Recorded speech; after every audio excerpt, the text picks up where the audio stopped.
Hello UPSC aspirants, my name is Shambhavi. Hope you all are doing well. So यहाँ पे आज हम लोग चैप्टर नंबर 4 को स्टार्ट करने वाले हैं, that is the Mughal empire. ठीक है, इस पर्टिकुलर चैप्टर को हम लोग डिटेल में स्टडी आउट करेंगे.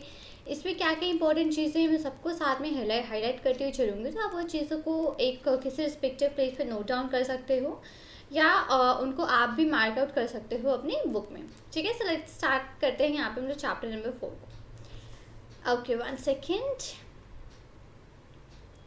Ruling as large a territory as the Indian subcontinent with such a diversity of people and cultures was an extremely difficult task or any ruler to accomplish in the Middle Ages. अब एक बहुत बड़ी सी territory को rule करना, ठीक है, जैसे कि इंडियन सब कॉन्टिनेंट्स को रूल करना, जैसे बहुत ज़्यादा लोगों की बहुत ज़्यादा डाइवर्सिटी है, अलग अलग कल्चर्स वगैरह हैं.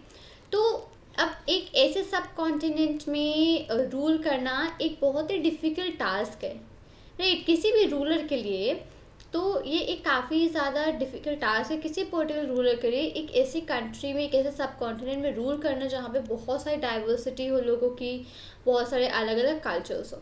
तो अब quite in contrast to their preceders, the Mughals created an empire and accomplished that had hitherto seemed possible for only short periods of time.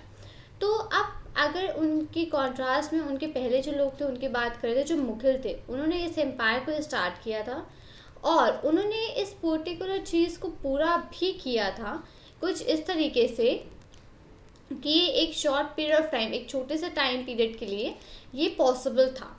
So from the latter half of the 16th century, they expanded their kingdom from Agra to Delhi.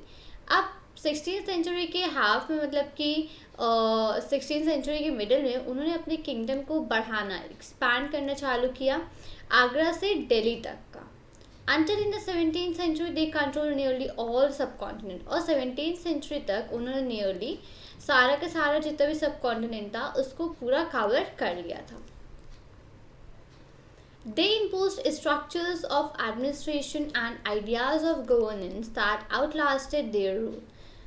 उन्होंने administration को, जो structures थे और governance के जो ideas थे, उन सबको रखा रूलिंग के लिए. ठीक है, उन सब चीज़ों को इम्पोज किया, उन सब चीज़ों को मतलब कि यूज़ करा रूलिंग करने के लिए. Leaving a political legacy that succeeding rulers of the sub continent could not ignore. उन्होंने एक पॉलिटिकल लीगेसी को मतलब छोड़ा कि जो रूलर्स जो आगे सक्सीड, मतलब जो आगे रूलर्स रूल करने वाले हैं सब कॉन्टिनेंट में, वो इन सब चीज़ों को इग्नोर नहीं कर सकते. मतलब कि जो भी चीज़ें एडमिनिस्ट्रेशन से, जो भी आइडियाज़ गवर्नमेंट्स वगैरह पे इम्पोज करे गए थे, आगे आने वाले जो रूलर्स हैं उन सबको भी इन सारी चीज़ों को फॉलो करना पड़ेगा, वो इन सब चीज़ों को इग्नोर नहीं कर सकते. Today the prime minister of India addresses the nation on Independence Day from the ramparts of the Red Fort in Delhi, the residence of the Mughal emperors. आज भी प्राइम मिनिस्टर, इंडिया के जो prime minister हैं, वो इस nation को address करते हैं इंडिपेंडेंस डे वाले दिन. रामपार्ट्स, जो कि रेड फोर्ट इन दिल्ली के जो कुछ पार्ट्स, वहाँ से करते हैं एड्रेस, जो कि पहले मुग़ल एम्परर्स का रेसिडेंस हुआ करता, मतलब वहाँ पे मुग़ल एम्परर्स रहा करते थे. ठीक है, तो इस तरीके से यहाँ पे जो फिगर 1 है ये है हमारा red fort, the red fort, ये फिगर है. ठीक है, great. Who were the Mughals. अब इस पर्टिकुलर फर्स्ट ऑफ ऑल चीज़ को ये डिस्कस करते हैं कि मुगल्स कौन थे. The Mughals were descendants of 2 great lineages of rulers. अब दो जो मुगल्स थे वो 2 बड़े बड़े जो एजेस थे उनके रूलर्स थे. From there mother side they were descendants of one second. From the mother side, they were descendants of Genghis Khan, जो कि 2027 में died हो मर गए थे. The Mongol ruler who ruled over parts of China and Central Asia. अब अपनी mother के साइड से वो जो थे वो डिसेंडेंट्स थे गेंघिस खान के और मंगोल रूलर के, जिन्होंने चाइना और सेंट्रल एशिया के कई सारे पार्ट्स पे रूल किया. और उनके फादर के साइड से they were the successors of Timur, जो कि 1404 में डाइड हुए, और the ruler of Iran, Iraq और द मॉडर्न डे टर्की. तो अब उनके मदर और उनके फादर के साइड से ये डिसिडेंट्स और सक्सेसर्स थे मुगल्स. ठीक है. However, the Mughals did not like to be called Mughal or Mongol. अब जो मुगल्स थे उनको मुगल या मंगोल कहलाना अच्छा नहीं लगता था. This was because Genghis Khan's memory was associated with the massacre of innumerable people. ये इसलिए था क्योंकि जो गेंगिस खान की मेमोरी मतलब उनके बारे में जो भी यादें थी, जो चीज़ें थी, वो एसोसिएट थी एक मिसाकर में जिसमें बहुत सारे पीपल थे. It was also link with the Uzbeks their Mongol competitors. वो उज़्बेक्स जो कि मंगोल के कॉम्पिटिटर्स थे उनके साथ भी ये रिस्पेक्टिव चीज़ें जुड़ी हुई थी, लिंक थी. On the other hand the Mughals were proud of their Timurid ancestry, not least of all because their great ancestor had captured Delhi in 1398. और उसके सिवा दूसरे साइड पे जो मुगल्स थे वो काफ़ी ज़्यादा प्राइड मतलब खुश थे उनकी जो टिमुरिड एंसेस्ट्री थी उससे. अब एटलीस्ट इसलिए वो खुश नहीं थे क्योंकि उनके जो ग्रेट एंसेस्टर थे उन्होंने पूरा दिल्ली को कैप्चर कर लिया था 1398 में. ठीक है. Not least of all because हाँ उनके जो ग्रेट एंसेस्टर थे उन्होंने दिल्ली को कैप्चर कर लिया था 1398 में. They celebrated their genealogy pictorially, each ruler getting a picture made of Timur and himself. जितने भी लोग थे उन्होंने इसको सेलिब्रेट किया था पिक्चर्स बना के, जिसमें कि हर एक रूलर को एक पिक्चर मिल रही थी जिसमें कि तिमूर और वो रूलर खुद था. इस तरीके की पिक्चर्स मिल रही थी. दे सेलिब्रेटेड देयर जीनियोलॉजी तो मैंने डिस्कस कर लिया. Take a look at the figure number 2 which is something like a group photograph. अब ये फिगर नंबर 2 यहाँ पे जो है ये एक ग्रुप फिगर है दिस वन. ठीक है. ये एक ग्रुप फोटो टाइप की है जिसमें कि ऐसे फोटोज मिलती थी. इसमें ग्रुप फोटो है, इसमें कई सारे पर्सन्स प्रेजेंट आउट हैं. ठीक है. ग्रेट. Mughal military campaigns. अब जो मुगल मिलिट्री के जो कैंपेन्स वगैरह थे अब उसके बारे में डिस्कस करते हैं. Babar the first Mughal emperor. Babar जो थे फर्स्ट मुगल के एम्पर थे, 1526 से 1530 तक रहे. Succeeded to the throne of Fergana in 1494. उन्होंने जो थ्रोन ऑफ फरगाना था उसको 1494 में जीत लिया था when he was only 12 years old. जब वो केवल 12 साल के थे तब. He was forced to leave his ancestral throne due to the invasion of another Mongol group, the Uzbeks. अब उनको फोर्स किया गया था उनका जो ancestral throne था उसको छोड़ने के लिए, क्योंकि वो दूसरे ग्रुप को बिलोंग करता था जो कि था दूसरे मंगोल ग्रुप को बिलोंग करता था और उस ग्रुप का नाम था the Uzbeks. After years of wandering the seized Kabul in 1504. In 1526 he defeated the Sultan of Delhi Ibrahim Lodi at Panipat and captured Delhi and Agra. अब कई साल इधर उधर घूमते हुए कई साल में वो काबुल में जाकर के रुके 1504 में. ठीक है. और 1526 में उन्होंने दिल्ली के जो सुल्तान थे इब्राहिम लोदी उनको पानीपत पे हरा दिया था और दिल्ली और आगरा को कैप्चर कर लिया था. ठीक है. अब यहाँ पे जो टेबल है वो शो करती है, प्लीज उनको डिस्कस करेंगे बात को अभी नहीं. ठीक है.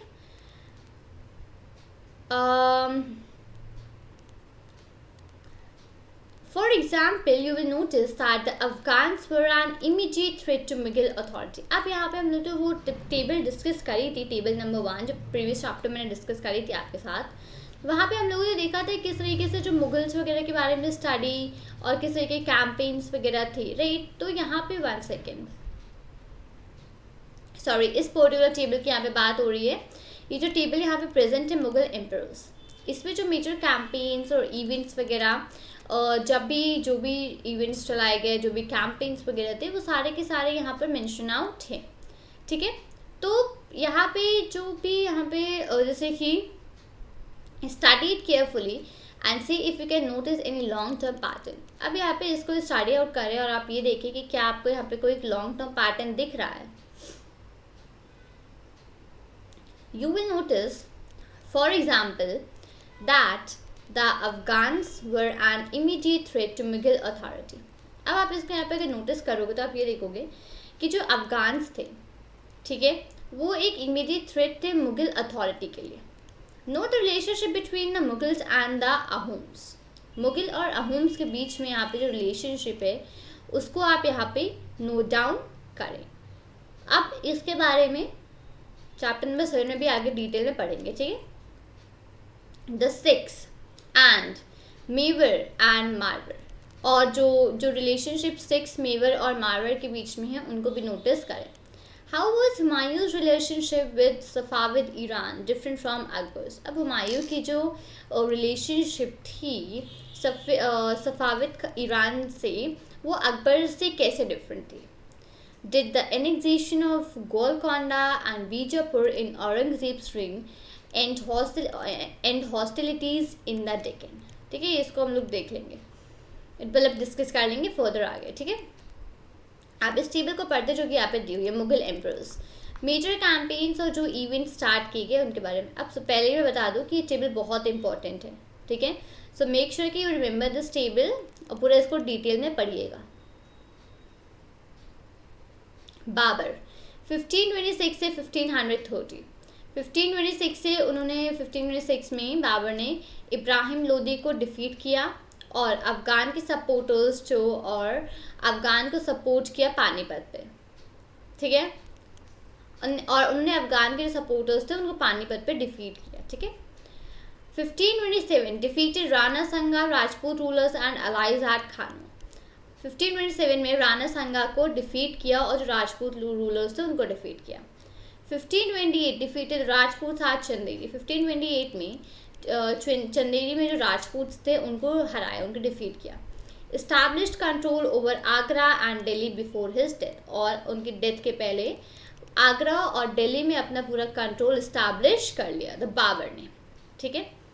अब नेक्स्ट है यहाँ पे हुमायूं 1530 से 1540 और 1555 से 1556। Humayun divided his inheritance according to the will of his father, ठीक है। अब हुमायूं ने उनकी जो इनहेरिटेंस थी उसको अपने फादर के इच्छा के अनुसार उन्होंने उसको डिवाइड कर दी। His brothers were each given a province, हर भाई को एक प्रोविंस मिला। The ambitions of his brother Mirza Kamran weakened Humayun's cause against Afghan competitors. अब उनके भाई जिसका नाम था मिर्जा कमरान, उसके जो एम्बिशंस थे, ठीक है, सपने, उन्होंने हुमायूं को वीक कर दिया अफगान कॉम्पिटिटर्स के अगेंस्ट में। शेर Khan defeated Humayun eight Chausa.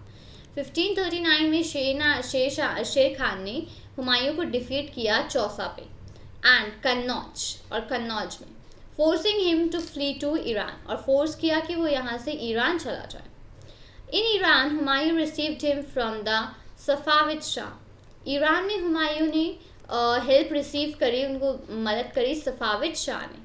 He recaptured Delhi in 1555 but died the next year after an accident in this building। अब उसने 1555 में दिल्ली को वापस से कैप्चर कर लिया था, लेकिन अगले ही साल एक उनकी बिल्डिंग में एक एक्सीडेंट हुआ था जिसमें कि वो मर गए थे। ये जो बिल्डिंग यहाँ पे मेंशन पिक्चर मेंशन है, इसी बिल्डिंग की बात हो रही है। इसी बिल्डिंग में कोई एक्सीडेंट हुआ था जिससे कि उनकी डेथ हो गई थी, ठीक है। Next, Akbar was 13 years old when he became emperor। Akbar 13 साल के थे जब वो एम्पर बन गए। His region can be divided into 3 periods। उनका रीजन को 3 पीरियड में डिवाइड किया जाता है। पहला है 1556 से 1570। Akbar became independent of the regent Bayram Khan and other members of his domestic staff।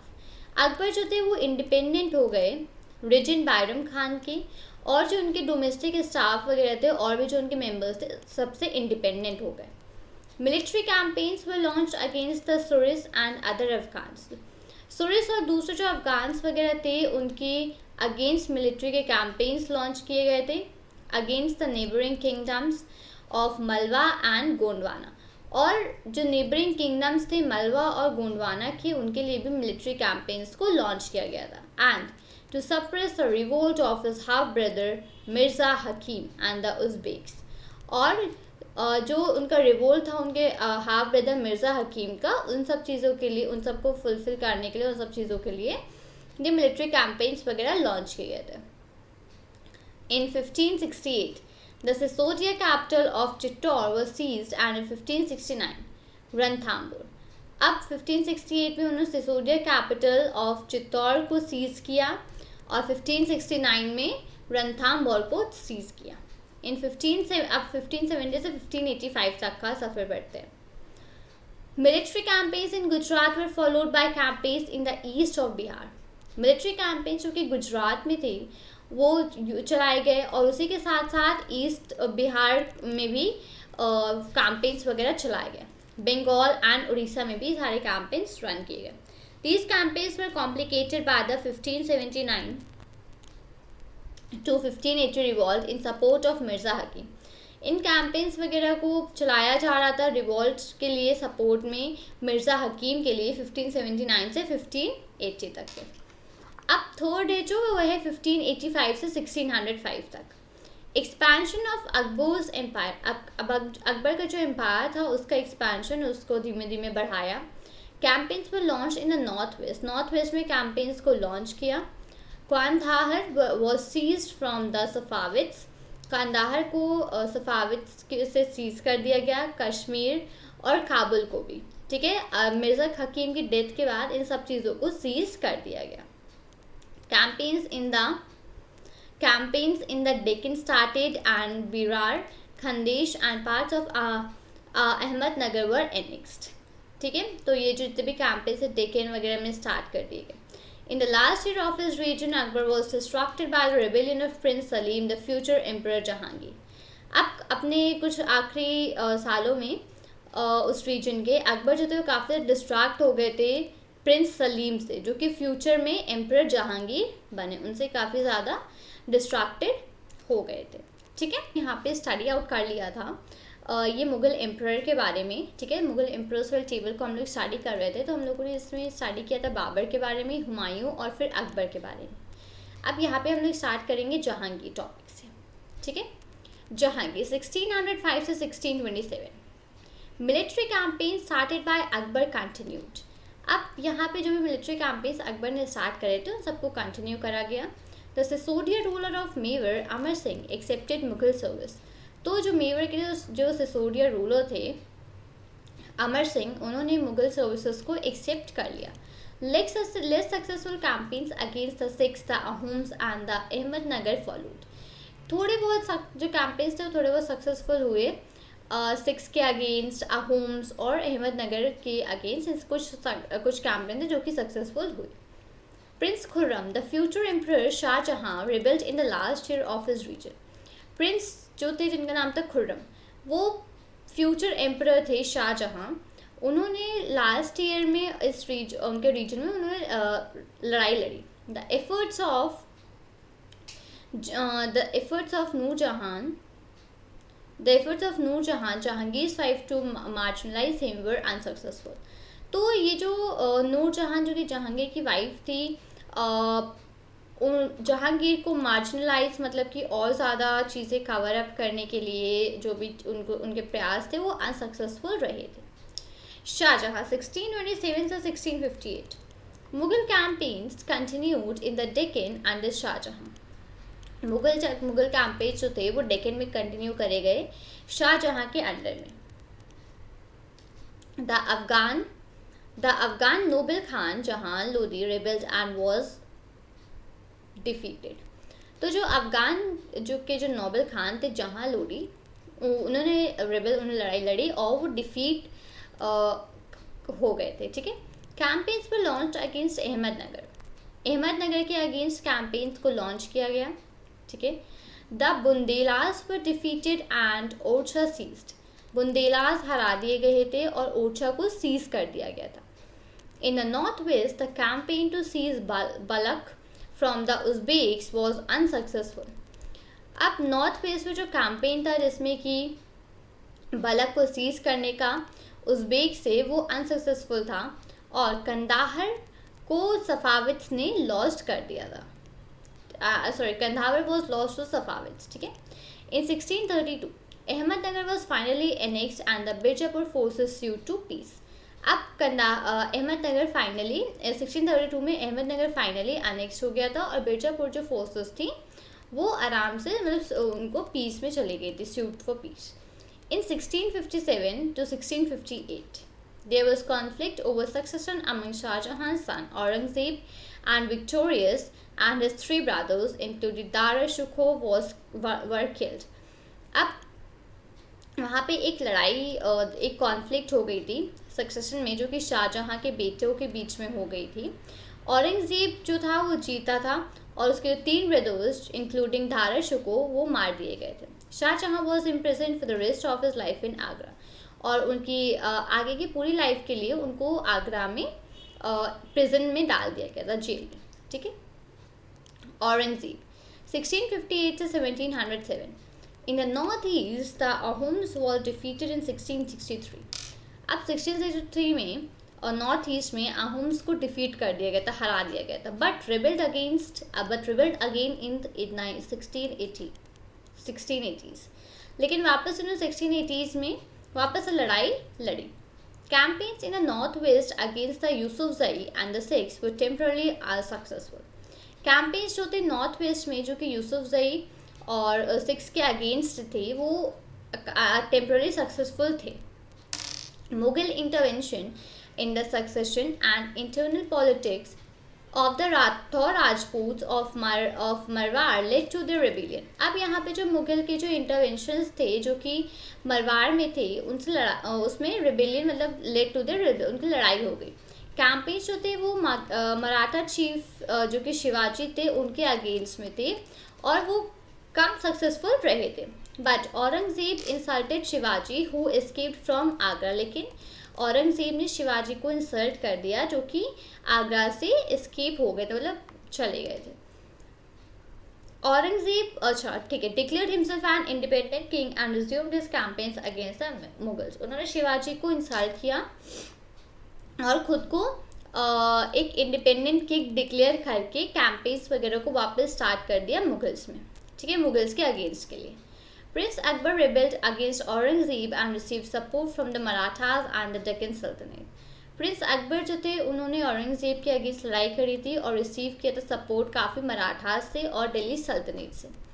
He finally fled to Safavid Iran. Finally वो सफाविद ईरान के लिए चले गए थे. After Akbar's rebellion Aurangzeb sent armies against the Deccan sultanate. Bijapur was annexed in 1685 and Golconda in 1687. Akbar के rebellion के बाद औरंगज़ेब ने कई सारी आर्मीज भेजी थी डेक्कन सल्तनत के अगेंस्ट में. तो बीजापुर में वो सब एनेक्स हो गई थी 1685 में और गोलकोंडा में 1687 में.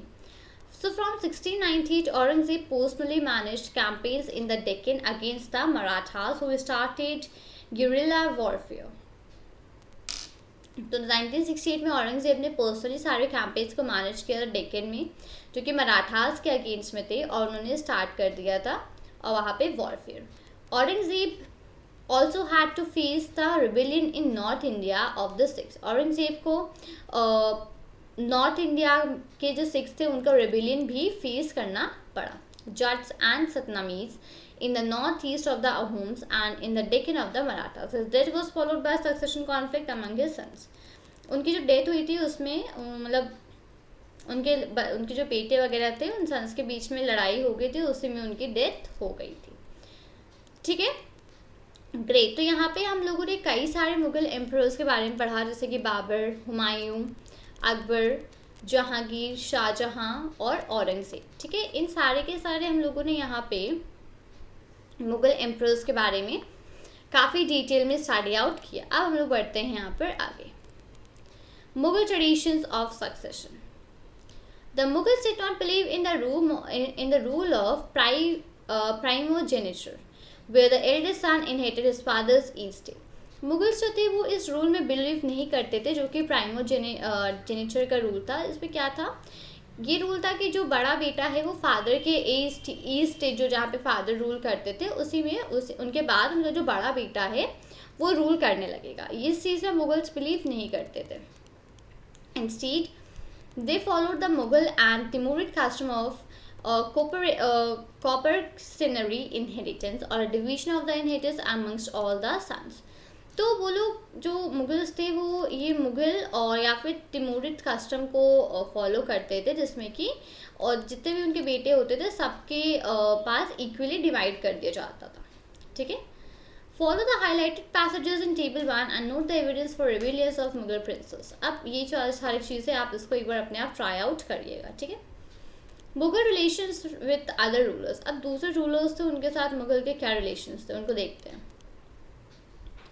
Take a look at table 1 once again. अब अभी जो टेबल 1 हम लोगों ने पढ़ी मुगल एम्परर्स के बारे में, मुगल एम्पायर्स के बारे में, उनको वापस से एक बार पढ़िए और उनको देखें। You will notice that the Mughal rulers campaigned constantly against rulers who refused to accept their authority. हम लोगों ने ये नोटिस किया कि जो मुगल्स के जो रूलर्स थे वो वापस से कॉन्स्टेंटली कैंपेन करे ही जा रहे थे उन रूलर्स के अगेंस्ट में जो कि उनकी अथॉरिटी को रिफ्यूज़ कर रहे थे एक्सेप्ट करने से। ठीक है, क्योंकि हम लोगों ने ऊपर देखा काफ़ी सारे कैंपेन्स वगैरह मुगल्स ने रन किए।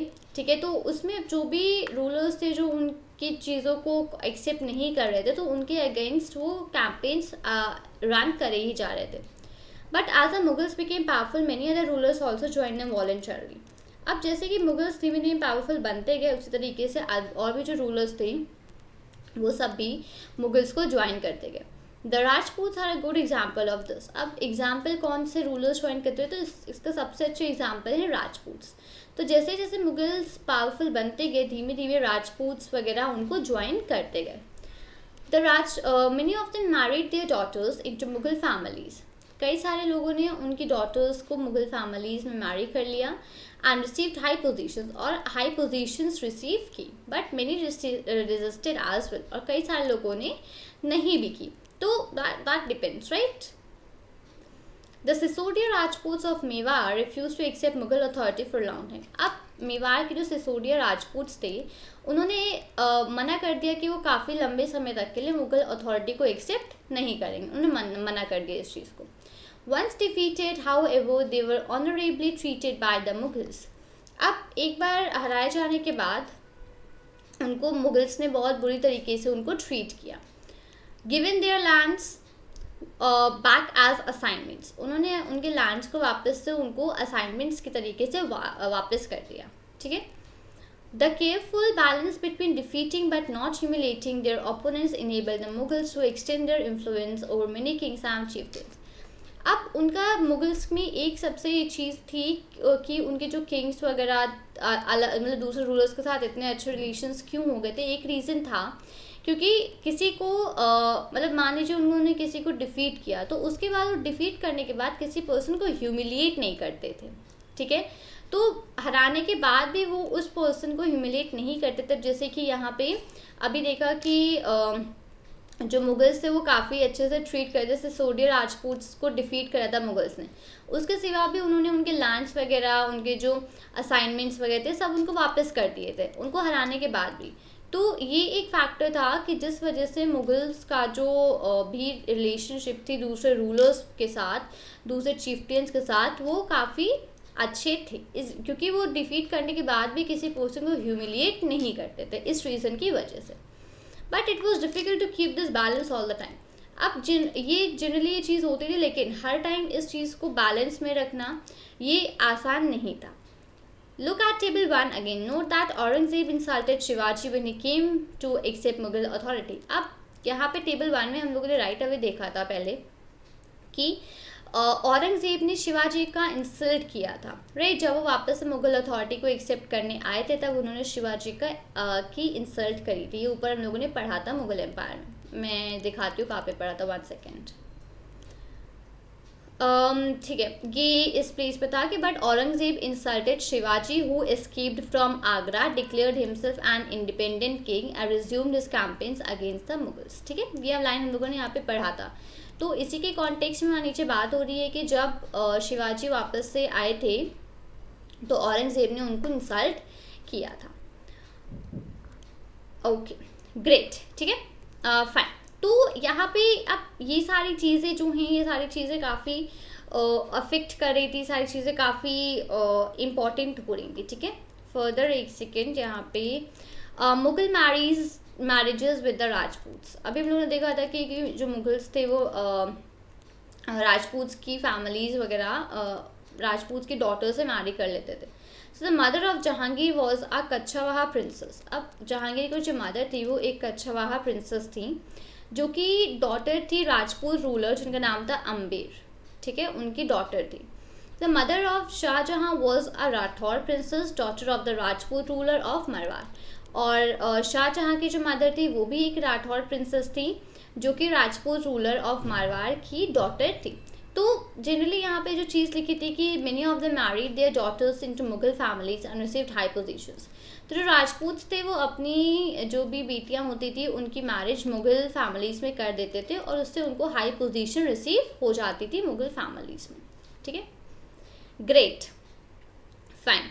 अब यहाँ पे ये रिस्पेक्टिव मैप है, इसमें जो भी मिलिट्री कैंपेन्स वगैरह थे जो कि अकबर और औरंगज़ेब के टाइम पे स्टार्ट करे गए थे, वो सारी यहाँ पे जगह मेंशन है कि कहाँ कहाँ पे स्टार्ट किए गए थे। अजमेर, अम्बेर, दिल्ली, ठीक है, आगरा, इलाहाबाद, पटना। तो यहाँ पे जितने भी ये ब्लैक डॉट्स हैं इन सब जगह पे स्टार्ट किया गया था पानीपत। तो इनको आप नोट डाउन कर लीजिएगा ये कौन कौन सी जगह हैं यहाँ पे, ठीक है। नॉर्थ इसमें ऊपर की साइड पे है, ग्रेट। सो यहाँ पे हम लोगों ने इस पर्टिकुलर वीडियो में हम लोग यहीं तक इसको स्टडी आउट करेंगे, जो कि पढ़ा हम लोगों ने मुगल रिलेशंस और उनके दूसरे रूलर्स के साथ रिलेशंस और उनके ट्रेडिशंस के बारे में पढ़ा। और मेन जो हम लोगों ने पढ़ा इस वीडियो में that was the Mughal emperors, और हम लोगों ने स्टार्ट किया था जहांगीर, शाहजहां और औरंगज़ेब से, ठीक है। तो ये सारी चीज़ें यहाँ पे इस रिस्पेक्टिव वीडियो में हम लोगों ने स्टडी आउट कर ली हैं। अब इस सब चीज़ों में जो भी इम्पॉर्टेंट पॉइंट्स थे वो सब के सब मैंने मेंशन कर दिए हैं, मैंने उनको हाईलाइट भी कर दिया है एक एक्सटेंट तक, ठीक है। तो इनको मेक श्योर कि आप इन सब चीज़ों को यहाँ पे लाइक नोट डाउन कर लें। इन सब चीज़ों को जितनी भी डेट्स यहाँ पे हम लोगों ने पढ़ी, जैसे कि जहांगीर 1605 से 1627, शाहजहां 1627 1658 एंड देन औरंगज़ेब 1658 से 1707, राइट। हम लोगों ने पढ़ा था लास्ट वीडियो में कि अकबर जो थे उनके 3 पीरियड्स में डिवाइड किया गया था अकबर का, 1556 से 1605 ये कंप्लीट है। और इसके अंदर 3 पीरियड्स थे, पहला था 1556 से 1570, ठीक है। सेकेंड जो था 1 सेकेंड, सेकेंड जो था 1570 से 1558 तक का था, और जो थर्ड था 1558 से 1605 तक का था। तो इनको 3 पीरियड्स में डिवाइड किया गया था। जो भी जो भी कैंपेन्स वगैरह रन करे थे वो 3 पीरियड्स में डिवाइड आउट थे। तो इन सब चीज़ों को यहाँ पे नोट डाउन कर लीजिएगा, ये इंपॉर्टेंट है, ठीक है, ग्रेट। सो यहाँ पे आज हम लोगों ने मुगल एम्पायर चैप्टर में फर्दर स्टडी कर लिया। अब इसके आगे की जो चीज़ें हैं वो हम लोग नेक्स्ट वीडियो में स्टडी आउट करेंगे। तो उम्मीद करती हूँ कि आपको वीडियो अच्छा लगा होगा। वीडियो अच्छा लगा हो तो वीडियो को लाइक करें, अपने फ्रेंड्स के साथ शेयर करें और चैनल को सब्सक्राइब करना मत भूलिएगा। मिलती हूँ आपसे नए वीडियो के साथ। चलना, thank you and take care, जय हिंद।